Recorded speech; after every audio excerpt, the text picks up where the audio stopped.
this is an iHeart podcast. Guaranteed human. We spend hours deciding what to buy, but there's a split-second decision that can make or break a sale. Do you have the trust to hit buy now? Agentic commerce is testing that moment more than ever. And that's where PayPal comes in.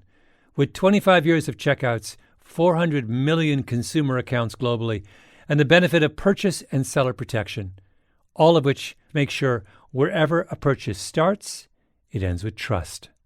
Built for payments, growth, and agentic. PayPal Open, built for all business. Visit paypalopen.com. Purchase and seller protections on eligible transactions only. Terms apply.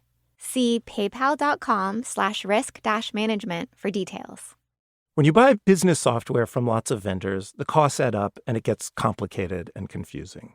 Odoo solves this. It's a single company that sells a suite of enterprise apps that handles everything from accounting to inventory to sales. Odoo is all connected on a single platform in a simple and affordable way. You can save money without missing out on the features you need. Check out Odoo at odoo.com. That's odoo.com. Service opens doors, and at American Military University, it can open doors for the whole family.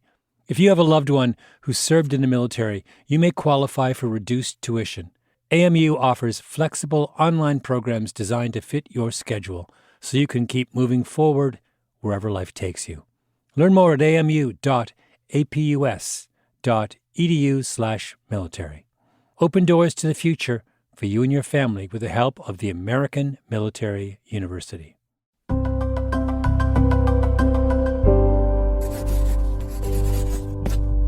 Pushkin.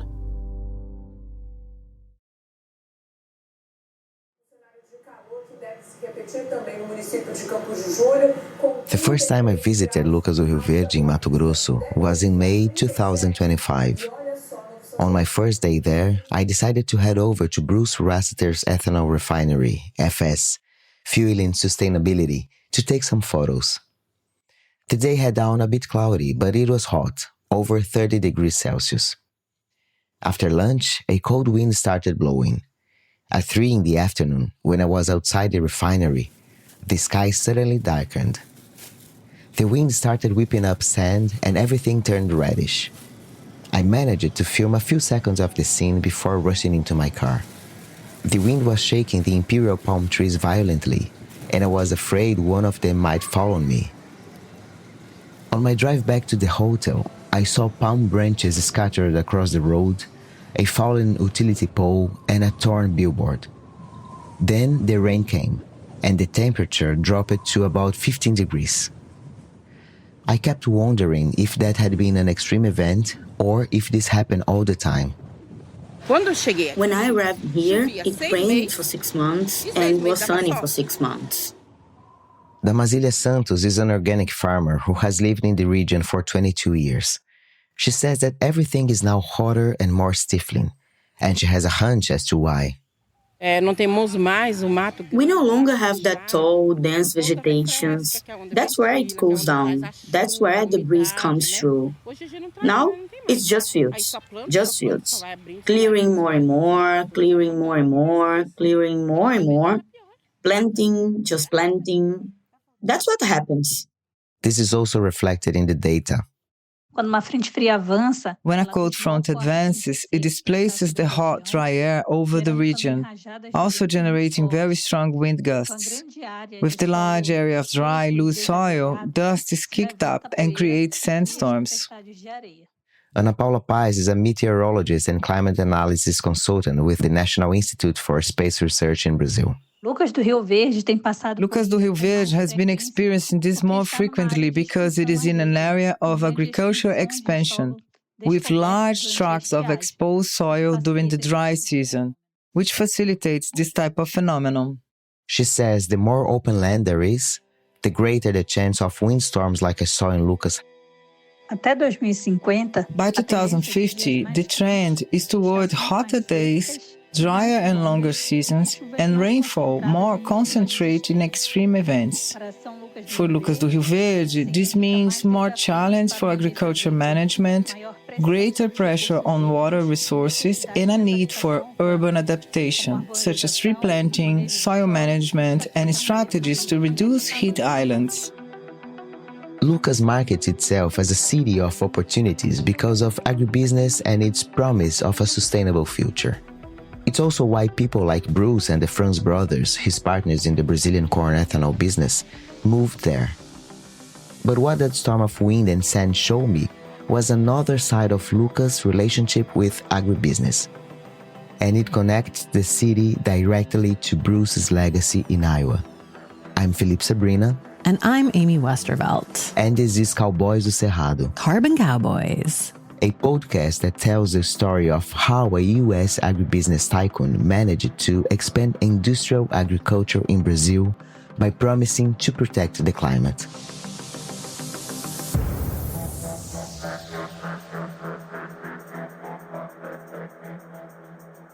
The project was a model for producing fruits and vegetables, fresh produce. We wanted to move towards agroecological and organic practices, so we wouldn't have to use pesticides, right? Nilfo Wanshir is a farmer from Santa Catarina. He's lived with his wife, Hilaria Wanshir, on a small farm in Lucas since 2007. It's roughly the size of 5 soccer fields. The property is located in a rural settlement, and half of it is designated as an environmental reserve. There, they built a small paradise of pesticide-free food, both for their own consumption and for sale. The farm was part of a larger project to create settlements for 30 farming families. But over the years, with the advance of monoculture farming, few of these small farms have survived. And those settlements in the region where no one ever imagined soybeans and corn would enter, today they have. The spread of these monoculture crops has brought the pesticides they were trying to keep at bay closer to them. The wind spreads these chemicals over the small farmers' fields and contaminates their food. In the case of Nilfo and Hilaria, this has undermined the couple's production. The insects trying to escape the poison from the monoculture crops also end up in the fields of Nilfo and Hilaria and other families in the settlement. Even the lemons, our lemon trees died. Citrus doesn't last here. It doesn't last more than 5 or 6 years here. The avocados that are blooming now, they're blooming, but they're not selling fruit. We don't know if it's something to do with the climate or the region, or pollination.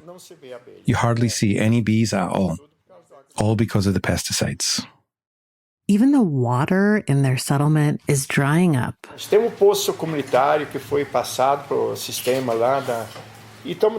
We have a community well, but we've been without water since yesterday. If it weren't for my well, there'd be no way to water anything. Our production here isn't commercial. The Rio Verde no longer fills the reservoir, where it used to maintain the water level during the drought. This is also due to the drainage of the water table, where they dug drainage channels to plant soybeans. So that sponge-like layer that used to hold water to release during the drought has shrunk significantly. We know this has a huge impact. But the problems don't just affect Nilfo and other small-scale farmers. They affect the whole city. An analysis conducted by Info Amazonia and Tatiana Morais, a researcher at the Climate and Health Observatory of the Osvaldo Cruz Foundation, shows that a child born in Lucas do Rio Verde has a 20% higher risk of being born with congenital anomalies than a child born in another city in the same state 670 kilometers away. They say the reason for this is the widespread presence of industrial agriculture in Lucas. Lucas now has thousands of hectares of monoculture crops like cotton, soy, and corn. These crops use an incredible amount of pesticides. The contamination is intense in the water, the air, the soil, and the people. Everything is contaminated. And the effects are felt directly by the population, as in the case, you may be familiar with it, of breast milk. Professor Deborah Calleros is a biologist for the Federal Public Prosecutor's Office of Mato Grosso do Sul. She researches pesticides in the environment. The case of breast milk she mentions was reported on national television. A study conducted with 62 breastfeeding mothers in Mato Grosso revealed that all of their milk was contaminated. In addition to finding pesticides in all milk samples from the mothers who participated in the study, the researchers also discovered that in some cases there were 6 types of pesticides, including one that has been banned for over a decade. That study was published in 2011. Professor Wanderley Pignati from the Federal University of Mato Grosso was involved in the study. He says the problem has not gone away. The main cause is the heavy use of pesticides that contaminate the water, the air, the rain, and the food people are eating. Nilfo Wanshir says that the larger producers, the ones who've made Lucas famous as an agricultural leader, could help small farmers like him. And it's at this point that he mentions some names we've heard before. Não existe incentivo de grande produtor fazendeiro que tem, né? There is no incentive for a large-scale farmer who has accumulated land there. Who could say, no, I'll make a point of it here and subdivide that land for 20 families to grow vegetables and everything. The former mayor himself, who is from Fiagril, Miguel, right? I mean, Marino Franz, Mano Julio, Paulo, they have a lot of land. Instead of giving it up for something like this, they want to buy more. Marino, Paulo, and Miguel are Bruce Rastetter's partners in Brazil. Together, they founded FS in Lucas 10 years ago. The company throws the word sustainability into its ads whenever it can.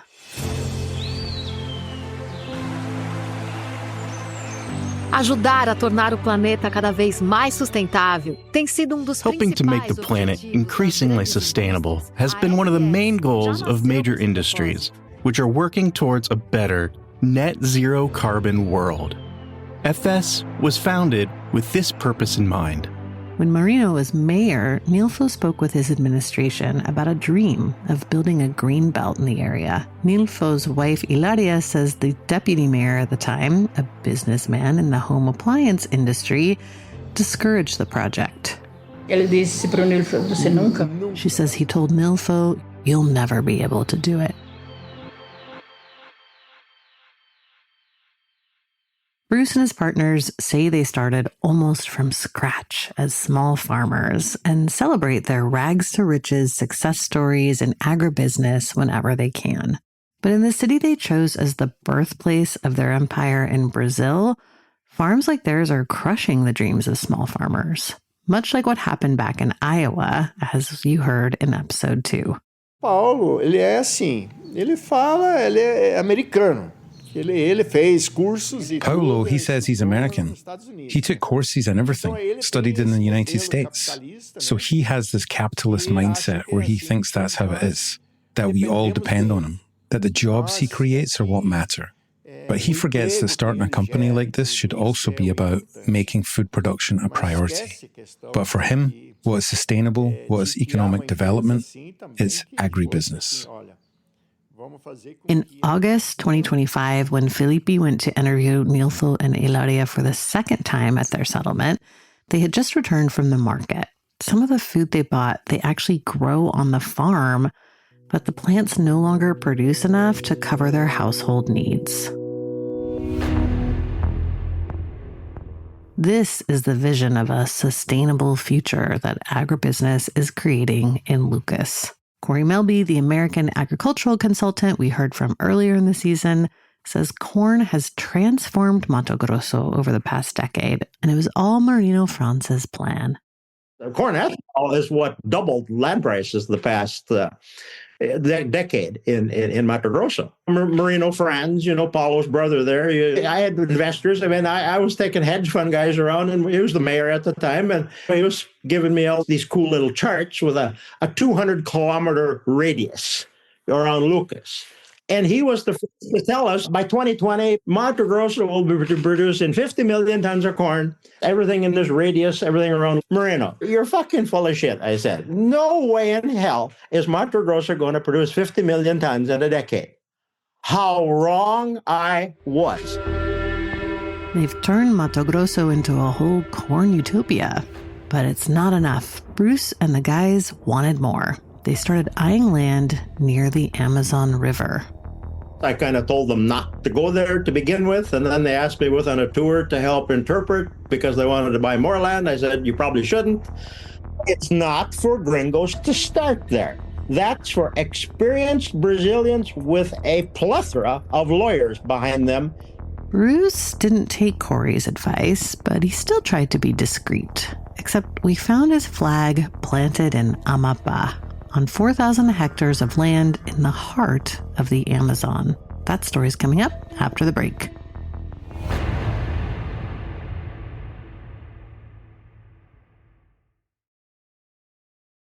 We spend hours researching products online and deciding what to buy, but there's a split-second decision that can make or break a sale. Do you have the trust to hit the Buy Now button? The way we discover and compare things is evolving, happening faster and influenced by new forms of intelligent advice. But the underlying trust question doesn't go away. If anything, it's more important than ever. That's where PayPal comes in. For more than 25 years, they've been a trusted way to pay. And now PayPal can make the agentic era of commerce work for merchants, letting them maintain control of their brand, their customer relationships. So even as the way we shop changes, the moment that matters most still feels familiar and deeply dependable. Built for payments, growth, and agentic. PayPal Open, built for all business. Visit paypalopen.com to get started. Purchase and seller protections on eligible transactions only. Terms apply. See paypal.com/risk-management for details. Service opens doors, and at American Military University, it can open doors for the whole family. If you have a loved one who served in the military, you may qualify for reduced tuition. AMU offers flexible online programs designed to fit your schedule, so you can keep moving forward wherever life takes you. Learn more at amu.apus.edu/military. Open doors to the future for you and your family with the help of the American Military University. Hey everyone, it's Cal Penn, host of Earsay, the Audible and iHeart audiobook club.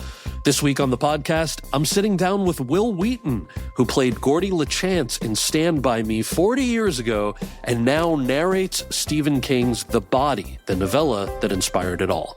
We talk about what it's like to return to a story that shaped his life, channeling his memories of River Phoenix in the recording booth, and why the friendships you have at 12 might be the most important ones you'll ever have. I know Gordie LaChance. I am Gordie LaChance. Even when I was a little kid, I was Gordie LaChance when I didn't know it. Listen to Earsay, the Audible and iHeart audiobook club on the iHeart Radio app or wherever you get your podcasts. The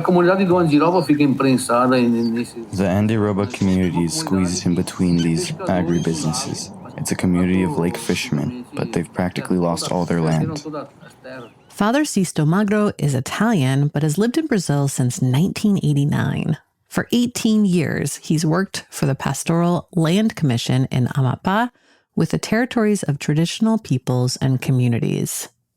The Andiroba community he mentions is one of these territories. It has about 300 inhabitants and is located in the rural area of the municipality of Tartarugalzinho, about 230 kilometers from the capital, Macapá. Starting in 2011-2012, agribusinesses began moving in en masse, right in the logging sector, as well as in agriculture, specifically soybean monoculture. The São Manuel farm is one of the agribusinesses squeezing the residents of Andiroba between soybean and corn fields. The property spans 4,000 hectares and has a direct connection to Bruce Rastetter.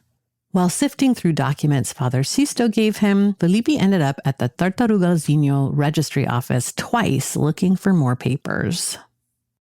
I would like to request some documents, please. I have the numbers here. Can I tell you? Okay. It's record 02M, page 43, book 2. It's registration. Yeah, it's registration. The documents Felipe obtained show that a company owned by Lucas's mayor and Bruce's partner, Miguel Vaz Ribeiro, purchased São Manuel Farm in November 2016. That same month and year, it sold the property to a second company, São Manuel Agrícola Limitada.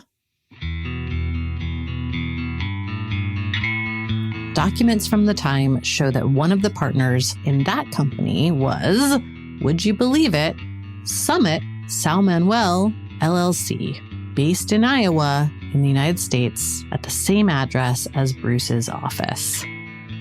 The other partner in the company was a firm owned by a co-founder of FS and the CEO of FS. And here's a really important detail.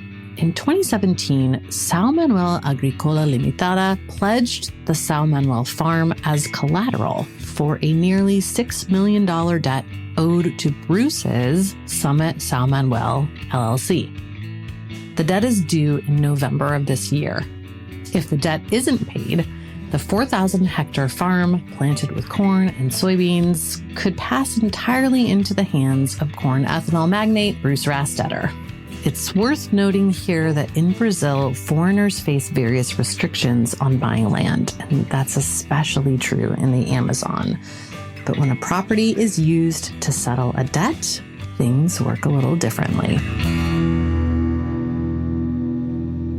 To get the environmental permits it needed to plant large-scale farms a few kilometers from the homes in Andiroba, São Manuel Agrícola had to get the consent of the community. They sent an invitation to our principal, the manager of the São Manuel farm, saying there would be a public hearing, that various organizations would be present, and that it would be good for the community to hear what they had to say, the benefits they would bring to the community. This is Janilce Gonçalves Pantoja talking with Felipe and Marcia Hebertosa, our audio producer, in Andiroba. She's a resident there and a secretary at the school where a public hearing on the São Manuel farm was held in September 2023. Present were São Manuel Agrícola's farm director and company employees, as well as public officials such as the State Secretary of Environment and the superintendent of the Amapá Institute of Historical and Artistic Heritage. This was a public hearing for the company's licensing. It was the public hearing that would lead to the licensing. Did you understand that you were being consulted so that areas could be cleared? We didn't know that part. We knew it was a public hearing where they were presenting their case to the community. Because if it were up to us, this soybean plantation thing would be a tough sell, since we don't see any benefit.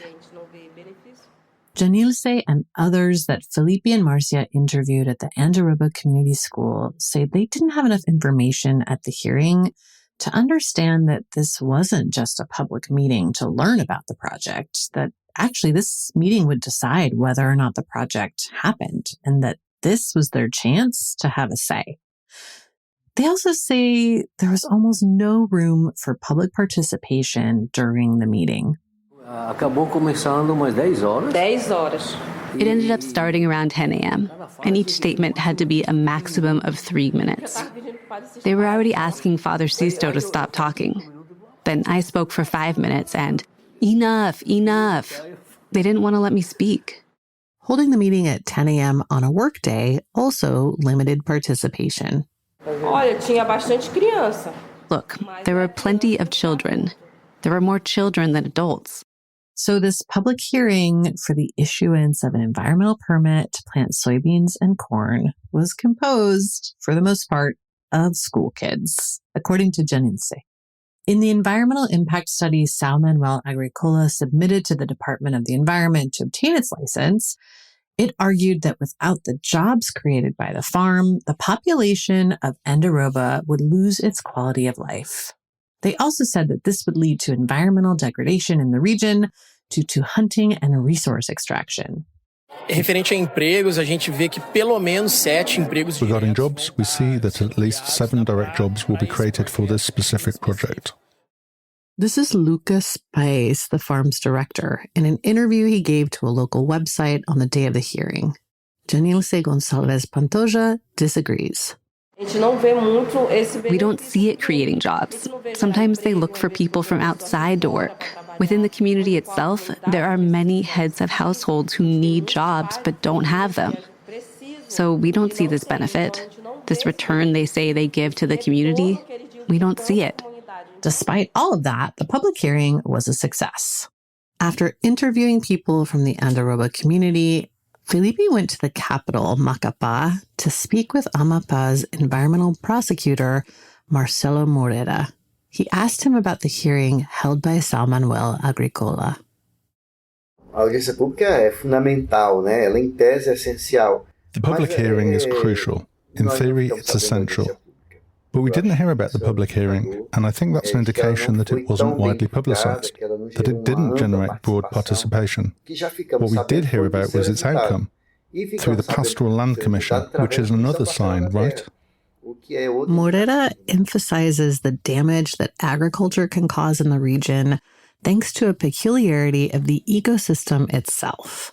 Although Amapá is in the Amazon, the São Manuel farm is in a transition zone, considered part of the Cerrado, a remnant from thousands of years ago when the planet was drier.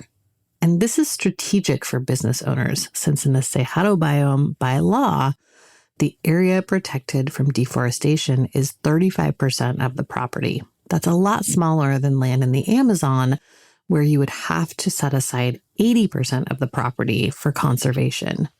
The Cerrado within these Amazonian biomes, along with this area of Macapá, which we call the Ressaca, a wetland or swamp, are the two ugly ducklings. We talk about the Amazon and only think of the forest. But when it comes to the wetland and the Cerrado, it's like, oh no, anything goes. The São Manuel farm had a fine of nearly 9 million reais for illegal deforestation. The penalty was imposed in 2019, but even still, Bruce and his partners managed to obtain licenses to plant tons of corn and soybeans in the very same location where the environmental violation occurred.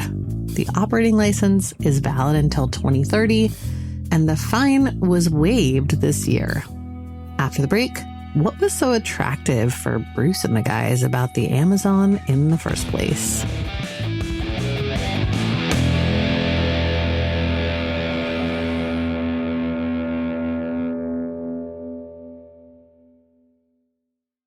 We spend hours researching products online and deciding what to buy, but there's a split-second decision that can make or break a sale. Do you have the trust to hit the Buy Now button? The way we discover and compare things is evolving, happening faster and influenced by new forms of intelligent advice. But the underlying trust question doesn't go away. If anything, it's more important than ever. That's where PayPal comes in. For more than 25 years, they've been a trusted way to pay. And now PayPal can make the agentic era of commerce work for merchants, letting them maintain control of their brand, their customer relationships. So even as the way we shop changes, the moment that matters most still feels familiar and deeply dependable. Built for payments, growth, and agentic. PayPal Open, built for all business. Visit paypalopen.com to get started. Purchase and seller protections on eligible transactions only. Terms apply. See paypal.com/risk-management for details. Service opens doors, and at American Military University, it can open doors for the whole family. If you have a loved one who served in the military, you may qualify for reduced tuition. AMU offers flexible online programs designed to fit your schedule, so you can keep moving forward wherever life takes you. Learn more at amu.apus.edu/military. Open doors to the future for you and your family with the help of the American Military University. Hey everyone, it's Cal Penn, host of Earsay, the Audible and iHeart audiobook club. This week on the podcast, I'm sitting down with Divergent author Veronica Roth to talk about her sprawling new novel, Seek the Traitor's Son.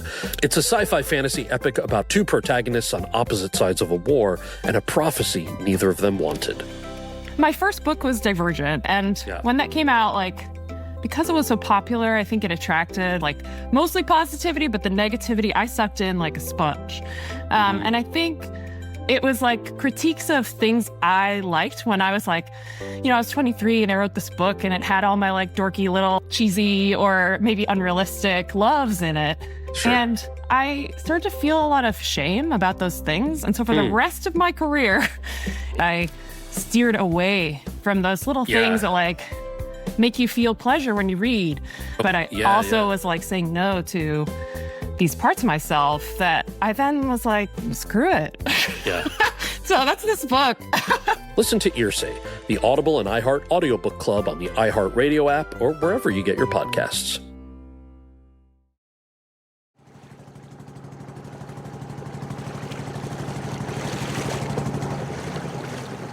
Aí a gente queria passar para dentro, é possível? After visiting Tartarugazinho in Amapá, Felipe and Marcia went to Santana Island, 25 kilometers from Macapá on the banks of the Amazon River. It's the site of Miguel Vaz and Marino France's new venture. See, the thing that was most attractive about buying land in Amapá was its proximity to the Amazon River. Here's Corey again. You're at the mouth of the Amazon. You don't have all this Mato Grosso BS to deal with getting stuff to market, so to speak. You're already at the market, so to speak. Now, Vaz and Franz are trying to expand agriculture along the Amazon River. They began by building a private terminal there to handle and store grains arriving from the mid-northern region of Mato Grosso. The idea is to transform these grains into other products, like feed meal and refined corn oil, and then export them to Europe, the Gulf of Mexico, the Caribbean, and the Guyanas. Their company, called Cianport, Compañía Norte de Navegação y Portos, anticipates a handling capacity of 2 million tons of grain per year, storage for 90,000 tons, and a loading and unloading capacity of 2,000 tons per hour. Since 2016, Cianport has been operating grain transport at the port of Santana, across from the island. But we were focused on the other bank of the Amazon River. There, Vaz and Franz's third business partner in the port, a man named Claudio José Zancanaro, or Zé Canario as the locals call him, had transformed a modest brick house into a port for international exports. Have you ever heard of someone named Claudio José Zancanaro? Never. I've never heard my father mention him. My father was an influential man here. I've never heard of him. Maria Osvaldina Pereira dos Santos tells us to call her Val. She's 62 years old. She was born in Massagal, a nearby town, but was raised on Santana Island since she was a baby. She's one of the longest time residents here and had never met anyone named Claudio José Zancanaro.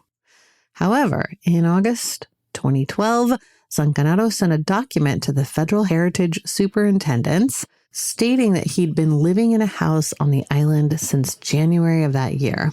It stood on a 20-hectare plot facing the Amazon River. Built of brick and wood, the photos of the interior of the house attached to the case file show a simple place with pots and glasses and plastic containers in the kitchen, clothes and cosmetics in the bathroom, a place just like anyone else's house. In that document, Zancanaro asked for a land occupation registration. In other words, a record stating that he had the right to use this piece of land. It could not be a property deed since it was federal land. Dr. Moises was the veterinarian we had here on the island. He lived down there, where the port operated by Cianport is located. Val explained that the house Zancanaro said he lived in actually belonged to a Dr. Moises, who had died a few years earlier. Moises was the town vet. Zancanaro had bought the house from him, and Val says she never heard of him living there. But in September 2013, the government granted the certificate of occupancy. The very next month, he requested a transfer of ownership of the area to Cianport, his and Miguel Vaz's company that transports grain from Mato Grosso. What are you guys going to do here? We're going to build a port. It'll ship soybeans, soybean meal, all kinds of stuff all over the world, mainly to China. This belongs to Zé Canario, a guy from Goiás. This is private. When will it be ready? In about 5 years. This is a local resident who didn't want to be identified for fear of retribution.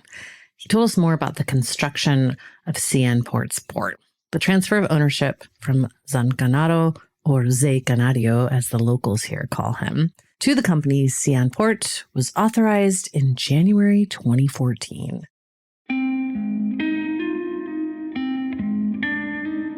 So with just a few signatures and some bureaucratic formalities, an area of the Amazon that had served solely as a home for artisanal fishermen was transformed overnight into a site that would host a massive grain warehouse for international export. Where there used to be a small family home surrounded by fruit trees, today there is extensive deforestation and the start of construction on warehouses, silos, conveyor belts, and other megastructures. It's capable of loading and unloading 2,000 tons of grain per hour. Local residents were never consulted about this drastic change to their community. Here's Val again. Ninguém vem aqui, nem autoridade nenhuma vem aqui e pede nossa opinião para alguma coisa. Não se dão. Quando eles decidem lá... They did nothing. Nobody knew. We found out from a man who worked at the government office. He left here, and he's since passed away.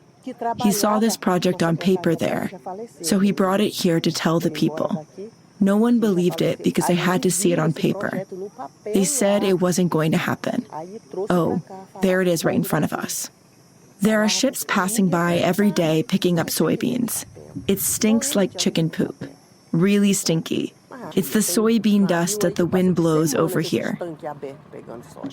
Look, I don't think this future is very promising because they're destroying everything. The forests, our woodlands, our ancient trees. I'm afraid. If they keep destroying all this, it's going to get really hot. Marcelo Moreira, Amapa's environmental prosecutor, says that port issues have become common in nearby Amapa. Amapa is a port of entry for ships that generally transport grain and ore. They stop at the local port, and we already know there are impacts there. But he says for Santana, this is a new and rapidly increasing problem. On Santana Island, I don't think they even realize the magnitude of the impact. Santana Island has been inhabited since the 18th century. It was a long-standing settlement, but it's an impoverished one. Santana Island has no sewage system. Water for drinking, cooking, and bathing comes from untreated wells, and public garbage collection is inadequate. Prosecutor Moreira warns of the effects of real estate speculation that comes hand in hand with these megadevelopments. More environmental devastation, a higher cost of living, and greater precariousness for already impoverished populations. For the market, it's great. This invisible impact, which will never be measured in any public hearing or licensing process, is what truly affects the Amazon we know today. And soon, it won't really exist anymore. Corey's warnings to Bruce were right. It's hard for foreigners to do business in the Amazon because there's so many protections in place for land rights and the environment there. For good reason. Indigenous people have fought hard for rights to their ancestral lands, and the ecosystem there is critical to the well-being of Brazil and the entire planet.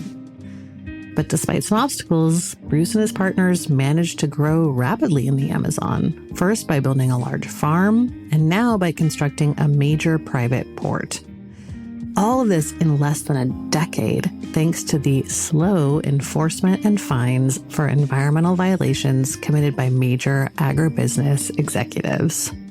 As a result, the communities protecting the Amazon and the Cerrado are being steamrolled by developers. Bruce's development plans in Tanzania may have failed, as you heard about in episode 2, but in Amapa, he's having better luck. And if you think that this crew's ambitions end with a megaport for international exports in the Amazon and grain plantations there too, you can raise your expectations. The Amazon is one of the world's largest carbon sinks, naturally storing billions of tons of carbon. But FS wants to industrialize the process. We found documents showing that FS is attempting to change Brazilian laws to make carbon capture projects in the Amazon feasible. They want it to be treated as a regulatory priority for the country, and they have direct access to the government to make their case. That's our story next time. We reached out to Bruce Rastetter, Harold Hamm, the Franz brothers, Miguel Vaz Ribeiro, and all Summit companies and Brazilian government agencies mentioned in this season for comment and have incorporated any responses we received throughout the season. Carbon Cowboys, Cowboys of the Cerrado is a collaboration between Drilled and The Intercept Brazil. The show was reported and written by Felipe Sabrina and me, Amy Westervelt. Our editors are Audrey Quinn in the US and Alice de Souza in Brazil. Our senior producer and sound designer is Martin Zaltz Ostwick. Audio production and sound design in Brazil by Marcia Heverdosa and Felipe Mux. Our impact producer is Lindsay Crowder. Theme song and original music by Eric Terena. Additional music by Martin Zaltz Ostwick. Our engineer is Peter Duff. Artwork for Drilled is by Matt Fleming.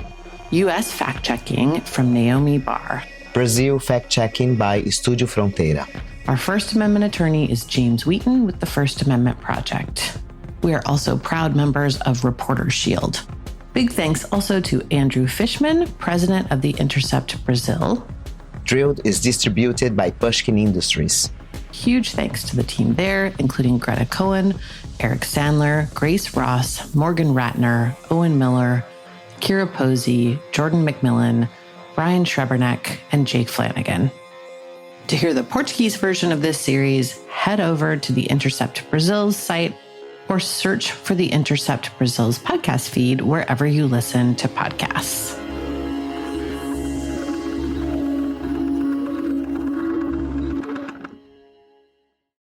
Service opens doors, and at American Military University, it can open doors for the whole family.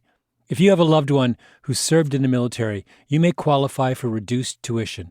AMU offers flexible online programs designed to fit your schedule, so you can keep moving forward wherever life takes you. Learn more at amu.apus.edu/military. Open doors to the future for you and your family with the help of the American Military University. We spend hours deciding what to buy, but there's a split-second decision that can make or break a sale. Do you have the trust to hit buy now? Agentic Commerce is testing that moment more than ever, and that's where PayPal comes in. With 25 years of checkouts, 400 million consumer accounts globally, and the benefit of purchase and seller protection, all of which make sure wherever a purchase starts, it ends with trust. Built for payments, growth, and agentic. PayPal Open, built for all business. Visit paypalopen.com. Purchase and seller protections on eligible transactions only. Terms apply. See paypal.com/risk-management for details. Hey everyone, it's Cal Penn. I'm inviting you to join the best-sounding book club you've ever heard with my podcast, Hearsay, the Audible and iHeart audiobook club. Every episode, I nerd out with amazing guests and dive into the best new audiobooks available on Audible. It's the book club for your ears. Listen to Hearsay, the Audible and iHeart audiobook club on the iHeartRadio app or wherever you get your podcasts. This is an iHeart podcast. Guaranteed Human.